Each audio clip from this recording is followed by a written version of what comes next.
Welcome to students. Today we study about the regulation of female sex hormones.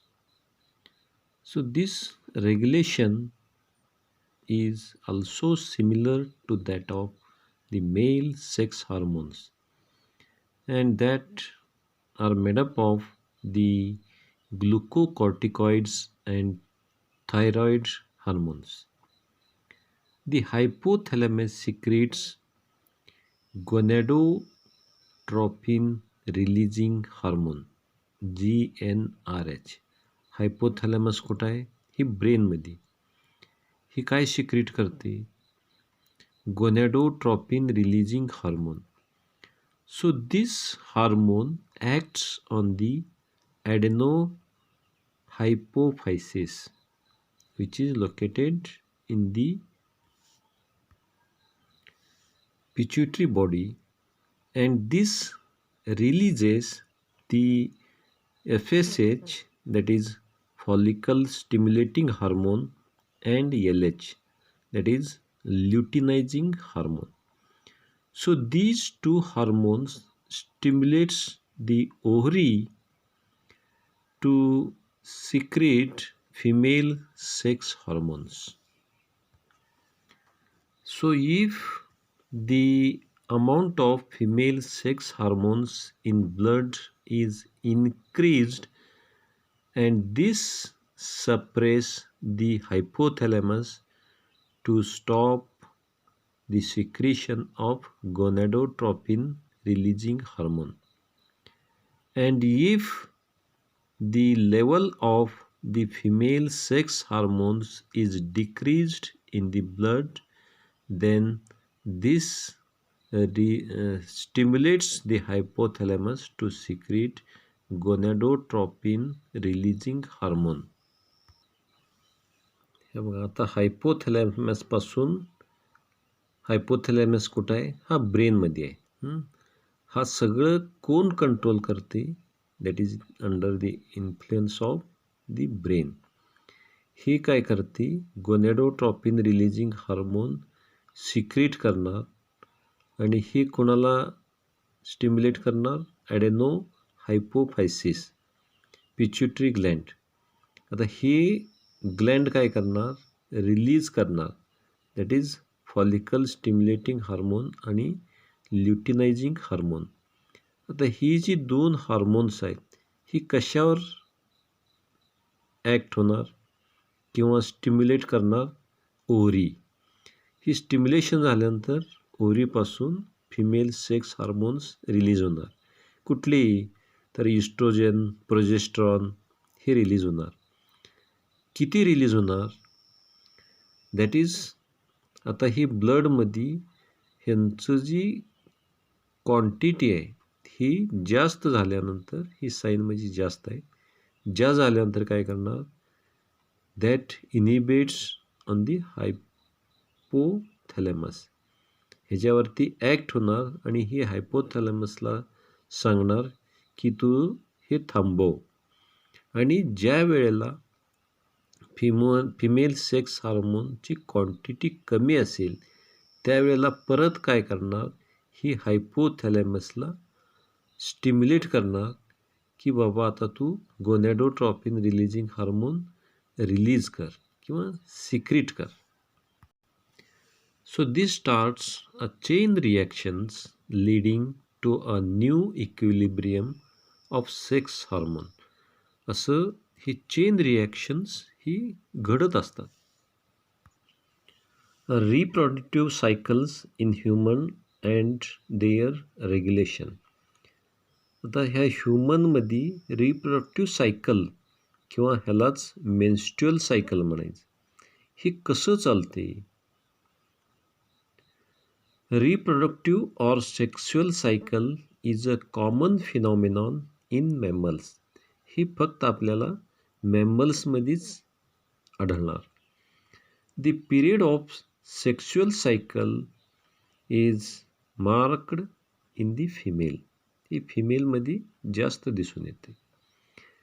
In female primates म्हणजे men and monkeys, The sex cycle of ovaries and corresponding changes in the uterus is called menstrual cycle.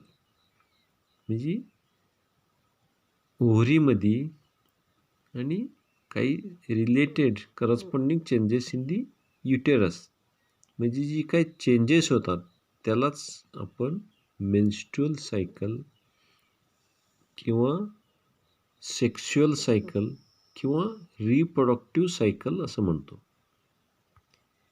He changes कुठं होणार आहेत? Mainly दोन ऑर्गन्समध्ये होणार आहेत. कुठं?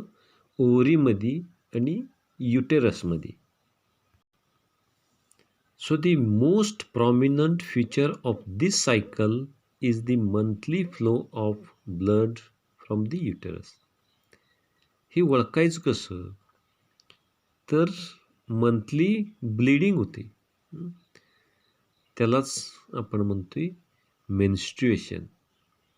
In other mammals except primates, a similar cycle occurs which is of short duration, which ends with no bleeding, and it is called estrous cycle. म्हणजे फक्त जी human आणि प्रायमेट्स आहेत त्यांच्यामध्येच हा मेन्स्ट्रुएशन दिसते आणि इतर जे मॅमल्स आहेत त्यांच्यामध्ये इस्ट्रस सायकल, ह्यांच्यामध्ये मेन्स्ट्रुअल सायकल आणि ह्याच्यात इस्ट्रस सायकल. ह्या दोन्हीमध्ये काय फरक आहे? मेन्स्ट्रुअल सायकलमध्ये ब्लिडिंग असते आणि इस्ट्रस सायकलमध्ये ब्लिडिंग नाही. आता ह्याच्या बाबतीत बरीच गैरसमज आहेत पूर्वीपासून. आता आपल्याला माहीत आहे ही जी मेन्स्ट्रुअल सायकल आहे किंवा MC आहे ही एक नॅचरल प्रोसेस आहे. आता ही झाल्यानंतर किंवा पूर्वी ह्याला बाहेर बसणं म्हणायची. म्हणजे एकदा MC झाल्यानंतर तिच्याकडून काय स्वयंपाकसुद्धा करून घ्यायचं नाही. काही जुनी पद्धत अशी होती की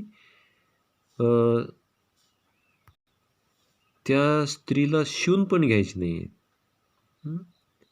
आणि कुठल्याही विधी किंवा पूजा त्या ठिकाणी जाऊ द्यायची नाही. म्हणजे इतकी गैरसमज होती. Now will see about the menstrual cycle. आता ही मेन्स्ट्रुअल सायकल नक्की काय आहे, कधी सुरू होते, कधी थांबते आणि त्याच्यात चेंजेस काय काय होते. In human beings the fertile life of woman extends from puberty up to menopause. Puberty म्हणजे वयात येणं ही साधारण वय आहे 13 आणि मिनोपॉज किंवा मेन्स्ट्रुअल सायकल थांबायचं जो पिरियड आहे तो साधारण 45 ते 50 ही वय आहे. After the menopause the ovarian cycle stops and the woman is not capable of bearing children. म्हणजे त्यानंतर 45 किंवा 50 नंतर ओव्हेरियन सायकल थांबते किंवा एग प्रोडक्शन थांबते. मग त्यानंतर त्या स्त्रीला मुलं होणार नाही आहेत. In this span of reproductive life the ovary goes through a cycle of change every month, that is except during pregnancy. प्रेग्नन्सीच्या वेळेला ही सायकल कंटिन्यू राहत नाही. प्रेग्नन्सी पिरियड्स जर सोडला तर इतर वेळेला मंथली हा क्रिया होत असतं.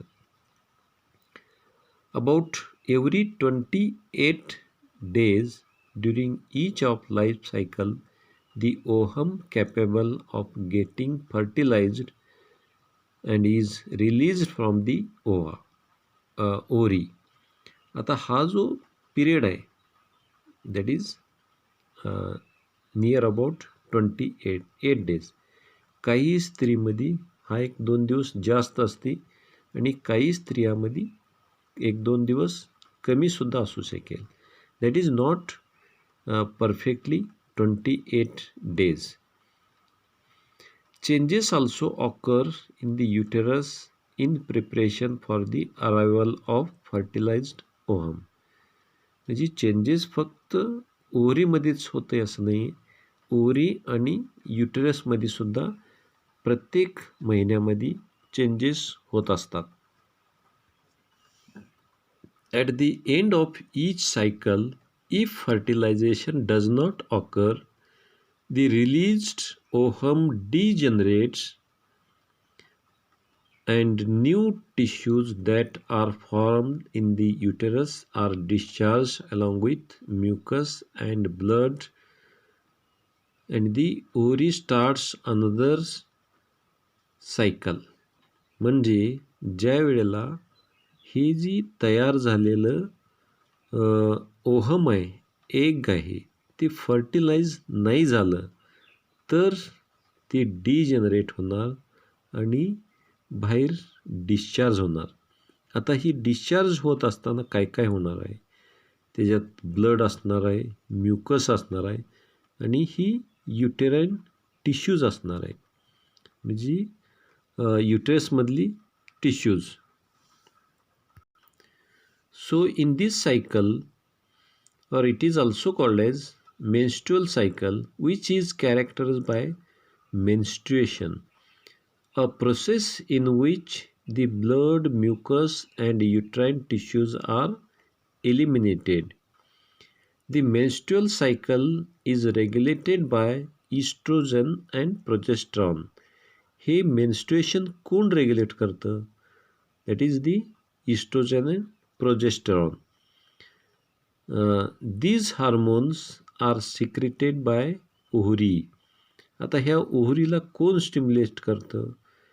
That is the gonadotropin hormones, which are released from the anterior pituitary, that is the follicle stimulating hormone and luteinizing hormone. ही हार्मोन्सना रिलीज करते किंवा स्टिम्युलेशन झाल्यानंतर रिलीज होत असते.